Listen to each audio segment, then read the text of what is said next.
이 아침에 하나님께서 우리를 사랑하셔서 주시는 말씀은 시편 13편 말씀입니다.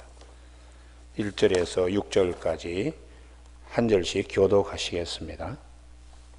여호와여, 어느 때까지니까 나를 영원히 잊으시나이까? 주의 얼굴을 나에게서 어느 때까지 숨기시겠나이까?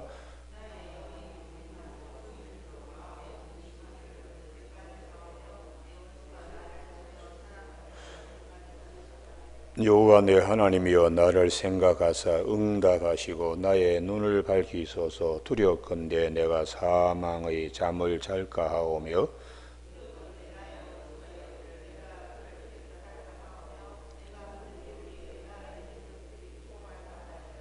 나는 오직 주의 사랑을 의지하였사오니 나의 마음은 주의 구원을 기뻐하리이다.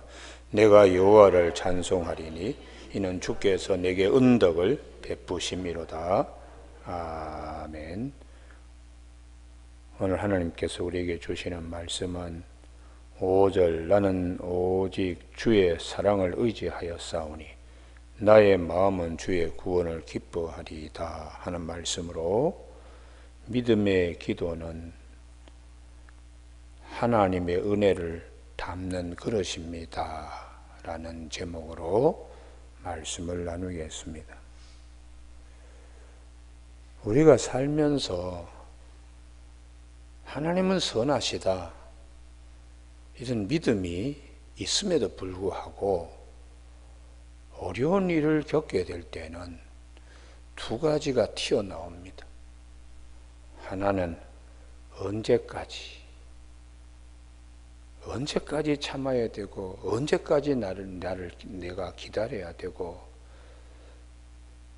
이렇게 원망이 하나가 튀어나오고, 또 하나는 이 어려움 때문에 아주 힘든 일을 더 경험하게 될까봐 두려워하는 마음입니다.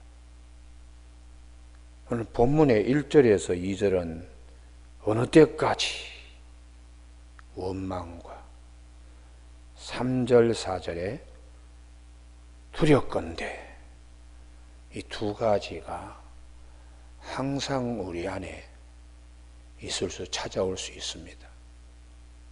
이거는 우리 믿음의 선진의 엘리야의 경우도 그랬으니까요. 열왕기상 19장에 보면 아합과 이세벨이 핍박 가운데 엘리야가 로뎀나무 아래에서 그냥 불평하는 거예요. 원망하고 죽을까봐, 아합과 이세벨이 손에 의해서. 그래서 주님 앞에 특별히 나는 남들과 다르게 더 열심히 했는데 왜 이런 고통을 겪게 하시는가, 이런 이제 엘리야의 모습을 볼 수가 있습니다. 뿐만 아니라 우리 구약의 소선지서 가운데 하박국의 경우에도 똑같이 경험합니다. 나라가 지금 악한 사람이 나라를 이끌어가는데 그들은 더 잘 되고 있다. 저 높은 산에다가 좋은 집들 짓고, 그렇게 하나님 어떻게 된 것입니까? 언제까지 이런 일을 내가 놓고서 기도해야 됩니까? 그때 하나님이 심판하실 것인데, 이방인을 통하여 이스라엘을 심판하실 것이다. 하나님, 그 말이 됩니까? 선민이 아닌 자가 와서 때릴 수 있습니까? 이런 이제 불평들 가운데 하나님 앞에서 원망하고 두려움 가운데 하나님의 음성을 듣습니다. 의인은 믿음으로 말미암아 사는 것이다. 선하신 하나님이 계심을 믿고, 그렇다면 하나님이 다 알아서 해주시지 않겠느냐, 그걸 믿고 의인은 믿음으로 말미암아 산다. 이렇게 이제 하박국서 2장 4절에 하나님의 음성을 듣게 됩니다. 그 이후에 하박국의 마음의 변화가 달라져요.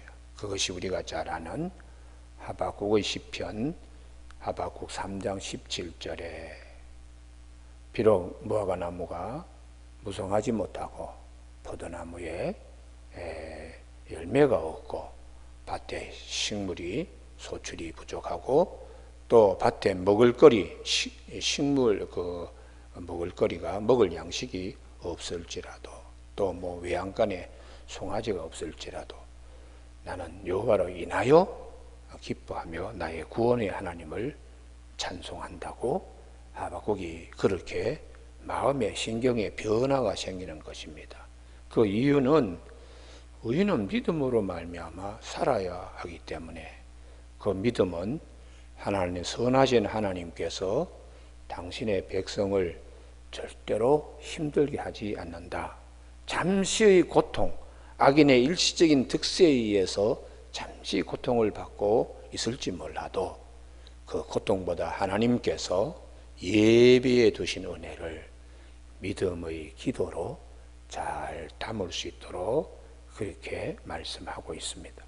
여러분, 그래서 오늘 아침에 우리가 때로는 이런저런 일을 가지고 기도할 수 있습니다.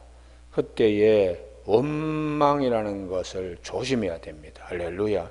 왜냐 그러면 의인은 믿음으로 말미암아 사는 것이지 원망하며 사는 것이 아니다. 우리가 두려움 가운데 살 것 같으면은 하나님께서 우리 내 편이 될 수가 없는 거죠. 그렇기 때문에 오늘 아침에 이제 시편 13편의 1절 여호와 어느 때까지니까 나를 영원히 잊으시나이까, 이게 다 믿음이 부족해서 찾아오는 부르짖음입니다. 주의 얼굴을 나에게서 어느 때까지 숨기시겠나이까 하고 원망하는 기도가 나오는데요. 다 우리가 시냇물은 작은 돌멩이를 하나 만나더라도 소리를 냅니다. 그러나 큰 강물은 집채만한 바위를 만나더라도 소리가 없습니다. 믿음이 얕은 경우에는 이런 것 저런 것 때문에 원망 이런 소리가 나올 수 있습니다. 그러나 믿음이 깊어지면은 그런 소리는 다 잠잠하게 됩니다. 하나님의 구원의 계획, 큰 물줄기, 은혜의 강물, 그것을 보면서도 나의 경우에는 개인적으로는 하나님이 왜 이렇게 하시는가? 전체적인 역사의 흐름은 하나님께서 선하게 하시고 심판 가운데 우리를 구원하신다는 믿음을 가지고 나의 작은 나의 경우에 이런 이제 생각들이 들 때에 그 구원하시는 하나님 구속사로 우리 자신들을 볼 수 있게 되기를 주님의 이름으로 축복합니다. 오늘 다윗의 경우에도 이런 기도를 했는데 결코 하나님이 다윗을 버리지 않잖아요. 결코 그 끝이 하나님이 다윗의 기도를 들으시고 다윗을 통하여 하나님의 나라를 굳건하게 세워가시는, 다윗의 허리에서 나온 왕들 가운데 선한 왕도 있지만 함량 미달의 왕들도 많이 있었습니다. 그래도 하나님은 다윗을 사랑하시고 다윗과의 언약을 세워가시는 하나님은 후손들에게도 하나님은 끝까지 책임을 지신 하나님이세요. 그렇기 때문에 내가 조금 힘들다 하더라도 결론은 하나님이 다 잘해 주실 것이다, 이런 믿음이 대단히 우리 살아가면서 중요합니다. 그래서 이 기도를 굉장히 강조했던 예수님의 젖동생 야고보 사도가 야고보서 5장과 야고보서 1장에서 오직 믿음으로 구하고 조금 더 의심하지 말라, 그렇게 이제 하면서 야고보서 5장 15절 한번 찾아보실까요? 15절 16절이 대단히 중요합니다. 야고보서 5장 15절 믿음의 기도는 병든 자를 구원하시리니 주께서 그를 일으키시리라. 믿음의 기도는 할렐루야. 16절 그러므로 너희 죄를 서로 고백하며 병 낫기를 서로 기도하라. 의인의 간구는 역사하는 힘이 크미니라. 여기서 의인은 우리가 늘 죄 짓지 말고 깨끗하게 살아야 되겠지만은 믿음의 기도, 의인의 간구는 같은 말입니다. 왜냐하면 하박국서 2장 4절에 의인은 믿음으로 말미암아 살리라 하셨기 때문에 믿음의 기도는 원망하지 않고 두려워하지 않고 담대하게 믿음으로 사는데 뭐 이런 이제 의인의 간구는 역사하는 힘이 큼이니라. 할렐루야. 왜냐하면 기도는, 믿음의 기도는 하나님의 은혜를 담는 그릇이기 때문입니다.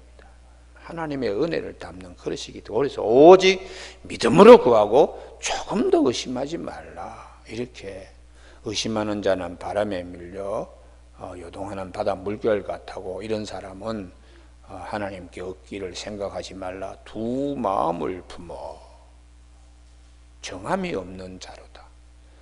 심장이 우리에게 두 개가 있을 수가 없듯이 마음도 두 마음이 될 수가 없어요. 때로는 하나님 의지했다가 때로는 하나님 의심했다가 이렇게 될 수가 없어야 한다. 믿음의 기도는 병든 자도 하나님이 구원하신다. 의인의 간구는 역사하는 힘이 크다고 이렇게 이제 말씀하셨습니다. 우리가 살아가면서 하나님께서 우리에게 일깨워 주시는 것은 선민에 대한 하나님의 굳은 약속, 이걸 꼭 붙들기를 주님의 이름으로 축복합니다. 그래서 이사야 40장 27절에 야곱아 어찌하여 내가 말하며 이스라엘아 내가 이르기를 내 길은 여호와께 숨겨졌으며 내 송사는 내 하나님에게서 벗어난다 하느냐. 너는 알지 못하였느냐 듣지 못해 영원하신 하나님 여호와 땅끝까지 창조하신 이는 피곤하지 않으시며 곤비하지 않으시며 명찰이 한이 없으시며 피곤한 자에게 능력을 주시며 무능한 자에게 힘을 더하시나니 소년이라도 피곤하며 곤비하며 장개는 넘어지며 쓰러지되 오직 여호와를 앙망하는 자는 새 힘을 얻으리니. 할렐루야. 이게 대단히 중요한 말씀입니다. 새 힘을 얻으리니. 새 힘을 하나님을 바라볼 때마다 새 힘을 하나님이 주신다고. 그래서 믿음에서 믿음에 이르게 하는 것입니다. 우리가 복음이 무엇입니까? 모든 믿는 자에게 구원을 주시는 하나님의 능력인데 이 복음은 하나님의 의가 거기에 있고 믿음에서 믿음에 이르게 하기 때문에 의인은 오직 믿음으로 말미암아 살아가야 하는 것입니다. 오늘 아침 우리 모두에게 우리가 두려운 마음 다 떠나버리기를 주님의 축복합니다. 다윗은 지금 원수가 이겨서 나를 죽일까봐 참 두렵습니다. 물론 다윗이 여러 가지로 핍박 가운데 있었죠. 사울이 그 다윗을 끝까지 죽이려고 했는데 오히려 사울 임금이 길보아 전투에서 자기가 전사했습니다. 압살롬이 아버지 다윗을 그렇게 죽이려고 군대를 몰아가지고 했지만은 결국 압살롬이 죽었습니다. 하나님은 다윗을 늘 붙들어 주고 있습니다. 여러분 오늘 아침에 우리가 꼭 기억해야 될 말씀 한 군데 제가 봉독하겠습니다. 이사야 41장 10절입니다. 이사야 41장 10절 1016면쯤 되는데요. 두려워하지 말라 내가 너와 함께함이라 놀라지 말라 나는 네 하나님이 됨이라 내가 너를 굳세게 하리라 참으로 너를 도와주리라 참으로 나의 의로운 오른손으로 너를 붙들리라. 할렐루야. 굉장히 중요한 말씀. 굉장히 중요한. 저는 이제 병원 수술을 앞두고 이제 기도하러 갈 때에 제가 이 말씀을 꼭 전합니다. 꼭 전합니다. 놀라지 마. 두려워하지 말아라. 하나님이 도와주신다. 나의 의로운 오른손으로 너를 붙들리라. 이렇게 이제 이 말씀으로 세워집니다. 우리 교회에 고인경 장로님이라고 대한산악연맹 회장도 하시고 많은 산악인들을 후원도 하신 그 파고다 영어학원 그 어학원의 이사장이신 고인경 장로님이 간증도 오시고 또 때로는 저에게 또 책을 또 선물로 한 보따리 보내시기도 한 지금은 이제 미국에 계시는데요. 그 장로님이 오셔서 한번 우리 이 강단에서 간증한 일이 있습니다.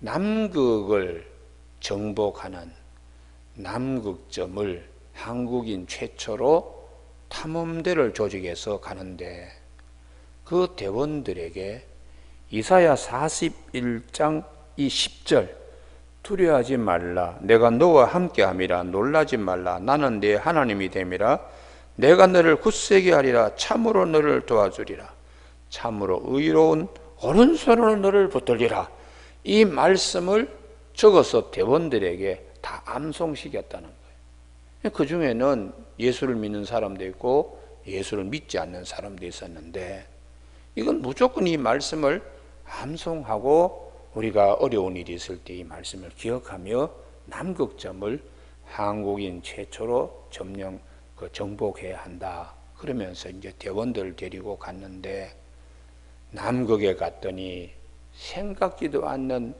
눈사태, 눈보라, 막 이 눈바람이 막 치면서 텐트 쳐놓은 것도 다 찢겨져 나가고 포기를 해야 될 지경까지 왔다는 거예요. 극점을 우리 이 정복하지 못하고 다시 실패해서 돌아와야 되나? 그럴 때에 대원들에게 이 암기하고 암송하고 했던 이 말씀, 나의 의로운 손으로 너를 붙들리라 하는 이 의로운 오른손으로 너를 붙들리라 이 말씀을 대원들이 그냥 의지해서 이 남극점을 극복했다고. 그래서 말씀이 우리에게 참 힘이 되었다고 그렇게 간증한 일이 있습니다. 우리가 살면서 두려운 일이 왜 없겠어요? 눈앞에 어려운 일이 있지만은 하나님은 우리를 사랑하셔서 말씀으로 새 힘을 주십니다. 할렐루야. 그래서 오늘 보면은 이 다윗도 하나님 내가 사망의 잠을 잘까 두렵습니다. 원수가 그래서 이겼다 이런 소리를 할까 참 두렵습니다. 이런 마음이 어떻게 5절처럼 바뀌었는가? 주님 의지하는 믿음으로 이 마음을 정리하는 것입니다. 우리 마음의 한쪽에서는 막 원망도 이렇게 두려움도 찾아오지만 잠재울 수 있는 방법은 하나님 편에 주시는 이 힘, 하나님께서 우리와 함께 하시고 하나님께서 내 편이 되신다는 이 하나님의 의로운 오른손이 우리를 붙드신다는 그 믿음으로 이걸 극복하는 겁니다. 그래서 5절에 나는 오직 주의 사랑을 의지하여 싸우니 나의 마음은 주의 구원을 기뻐하리이다. 주님만을 의지하는 거죠. 주님만을요. 그래서 우리가 기도할 때에 믿음의 기도가 되어야 돼요. 하나님은 우리의 원망의 대상이 아닙니다. 하나님 뭐 이것도 안 해주시고 저것도 이렇습니까 하고 그를 원망의 대상이 아니고 하나님은 우리에게 경배의 대상, 경배의 대상. 그러니까 원망이 기쁨으로 바뀌어야 돼. 그래서 이 다윗의 주옥 같은 이 시편의 말씀이 그냥 나오는 게 아닙니다. 이런 험한 골장이 강도 건너야 되고 산을 넘어야 되는 많은 숱한 인생의 많은 고난 가운데 주옥 같은 하나님의 말씀을 우리 앞에 높은 산처럼 펼치는 것입니다. 시편 30편 11절에 주께서 나의 슬픔을 변하여 내게 춤이 되게 하시며 나의 베옷을 벗기어 기쁨으로 띠띠우셨나이다. 이런 말씀들이 그냥 나오는 게 아닙니다. 그냥 나오는 게 아닙니다. 그냥 나오는 게 아닙니다. 시편 34편 19절에 의인은 고난이 많으나 여호와께서 그 모든 고난에서 건지시는도다. 참 우리가 이런 말씀을 붙들면서 인생을 살아갈 때에 이 말씀이 문득문득 기억나는 거예요. 시편 34편 19절에 의인은 고난이 많으나, 의인이 발붙일 수 있는 곳은 죄가 횡행하는 여기가 아니라 그냥 하나님밖에 없잖아요. 의인은 고난이 많으나 여호와께서 그의 모든 고난에서 건지시는도다. 다윗의 삶의 여정이 이 한 말씀으로 요약될 수가 있습니다. 시편 40편 1절에 내가 여호와를 기다리고 기다렸더니 귀를 기울이사 나의 부르짖음을 들으셨도다. 나를 기가 막힐 웅덩이와 수렁에서 끌어올리시고 내 발을 반석 위에 두사 내 걸음을 견고하게 하셨도다. 참 이런 주옥 같은 말씀이 그냥 나오는 게 아닙니다. 그냥 나오는 게 아닙니다. 많은 어려운 가운데서 하나님을 만나고 진리를 만나서 생명의 말씀으로 우리에게 전해주고 있습니다. 오늘 아침 우리 모두에게 이 다윗의 시편 13편 원망하고 두려운 마음이 변하여서 하나님이 나를 구원해 주실 텐데 하고 기쁨으로 이렇게 바뀌는 대단히 중요한 말씀입니다. 5절 말씀 나는 오직 주의 사랑을 의지하여 싸우니 나의 마음은 주의 구원을 기뻐하리로다. 아멘 할렐루야. 어떤 일이 있어도 이 구원하시는 하나님이세요. 그래서 우리 요한복음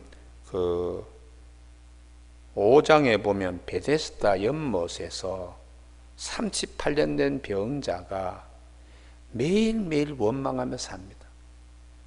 아무도 나를 먼저 저 연못으로 데려가는 자가 없다. 서로 그냥 먼저 뛰어 들어가려고 그래서 물이 동할 때에 천사가 내려와서 치유한다는 그런 이제 당시에 속설을 믿고서는 매일매일 원망해요. 누가 나를 저 물속으로 데려갈 사람이 없나? 예수님께서 찾아오셨습니다. 주님께서 그 누운 것을 보시고 병이 벌써 오래된 줄 아시고 묻습니다. 내가 낫고자 하느냐? 그때에 이분이 하는 말이 주여 물이 움직일 때 나를 못에 넣어주는 사람이 없어 내가 가는 동안에 다른 사람이 먼저 내려가나이다. 이게 이제 매일매일 원망 속에 사는 거죠. 매일매일. 예수님께서 이렇게 말씀하십니다. 예수께서 이르시되 일어나 내 자리를 들고 걸어가라 하시니 그 사람이 곧 나서 자리를 들고 걸어가니라. 이렇게 해요. 구원하신 주님이 계십니다. 38년 동안 원망하고 38년 동안 죄의 그 병에 갇혀있던, 그래서 베데스다 할 때에 자비의 집이라는 뜻인데 우리에게 정말 자비의 집은 예수 그리스도께서 우리의 힘이 되시고 소망이 되십니다. 아침에 그동안에 기도하는 모든 일들이 이렇게 변화될 수 있는 아침이 되기를 바랍니다. 믿음의 기도, 의인의 간구, 하나님을 의지하고 하나님께 맡기는, 그래서 내 길을 여호와께 맡기라. 그를 의지하면 그가 이루어 가신다고. 내가 내 일을 처리하는 것보다 하나님이 내 일을 처리해 주시는 것이 가장 완벽합니다. 가장 충만합니다. 믿음의 기도, 의인의 간구, 이 기도는 하나님의 은혜를 담는 그릇이 됨을 우리가 아침에 함께 고백하는 아침 되기를 주님의 이름으로 축복합니다. 기도하시겠습니다. 하나님 아버지, 악인의 일시적인 득세로 우리가 때로는 언제까지 참아야 되며 언제까지 기다려야 되며 또한 더 큰 고통이 다가올까 봐 두려워하는 마음이 우리 마음에 생길 수 있습니다. 오늘 아침에 다윗의 마음을 주님을 바라보면서 다시 새 힘을 얻고 기쁨을 다시 회복할 수 있었던 이 말씀을 통하여 믿음을 가지고 믿음의 기도, 의인의 간구는 역사하는 힘이 크다고 하신 말씀대로 우리의 모든 기도에 하나님의 큰 은혜를 담을 수 있는 아침 되게 하여 주시옵소서. 선하신 하나님의 의로운 오른손이 나를 붙들어 주시는 아침 되게 하여 주시기를 원하옵고 예수님의 이름으로 기도드립니다. 아멘.